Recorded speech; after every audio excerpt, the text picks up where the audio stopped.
ইতিহাসের দিকে তাকায় একটা দারুণ জিনিস দেখব। যেমন ধরুন আমাদের ভারতবর্ষের, ভারতীয় উপমহাদেশের প্রাচীন এক সভ্যতা, হরপ্পা মহেঞ্জোদারো সভ্যতা।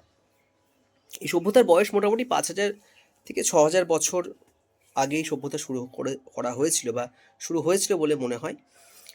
এমন একটি নগরকেন্দ্রিক সভ্যতা, যে সভ্যতা যখন আধুনিক ড্রেনেজ সিস্টেম যখন সেখানে ছিল, আধুনিক নগর পরিকল্পনা ছিল, তখন পৃথিবীর অন্যান্য যে সভ্যতাগুলো হচ্ছিল, সেটা মিশরীয় সভ্যতা হোক, সেটা মায়ান সভ্যতা হোক বা প্রি মায়ান সভ্যতা হোক, তারা কিন্তু এতদূর ভাবতে পারেনি।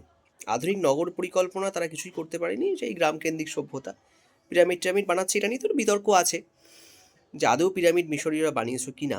কারণ প্রি হিস্ট্রিয়ান সভ্যতা ১২,০০০ বছর আগের যে সভ্যতাগুলো ছিল, তারই একটা পার্ট হিসেবে মিশরীয় সভ্যতাকে মনে করা হয়।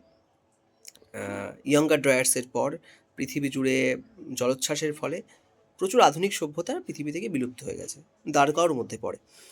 কিন্তু দ্বারকার যে ঐতিহাসিকরা যেটা বলেন বা প্রত্নতাত্ত্বিকরা বলেন যে এতটা পুরনো নয়। কিন্তু আপনি একটা সিকোয়েন্স লক্ষ্য করতে পারবেন ভারতীয় সভ্যতার ক্ষেত্রে, যেমন মেহেরগড় সভ্যতা, আরও নতুন নতুন সাইট এক্সকাভেটেড হচ্ছে। সেখান থেকে আমরা দেখছি যে এই সভ্যতাগুলো একসময় যখন শুরু হয়েছিল, যেখান থেকে আমরা জানি তার আগে থেকে শুরু হয়েছে, কারণ সেই প্রমাণ কিন্তু আমাদের কাছে এখনো আসেনি। মানে প্রত্নতাত্ত্বিকরা স্বীকার করবেন না, কারণ তাদের কাছে প্রমাণ নেই। কিন্তু এনশিয়েন্ট অ্যাস্ট্রোনট থিওরিস্টরা মনে করেন যে এগুলো অনেক আগে থেকে শুরু হয়েছে।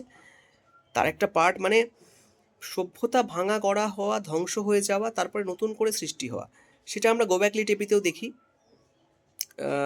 বলতে পারেন যে গোব্যাকলি টেপি ৮,০০০ বছর আগের একটি সভ্যতা, যেখানে আবার প্রস্তর যুগ থেকে শুরু হচ্ছে, আবার মানুষ স্বীকার করছে।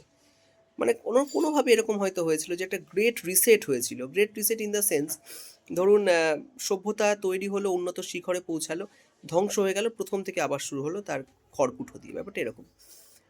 ভারতীয় সভ্যতার ক্ষেত্রে দেখা যায় যে হরপ্পার নগরকেন্দ্রিক সভ্যতা বা তার সেই সময়কার যা জ্ঞান, সেই জ্ঞানেরই যেন আধুনিক রূপ আমরা এখন দেখছি বিশ্বজুড়ে। এআই, স্যাটেলাইট, উন্নত যোগাযোগ ব্যবস্থা, বা কলোনাইজেশন, মার্স কলোনাইজেশন এবং মুন কলোনাইজেশনের কথা হচ্ছে, সবই যেন প্রাচীন ওই ইতিহাসের মধ্যেই লুকিয়ে আছে।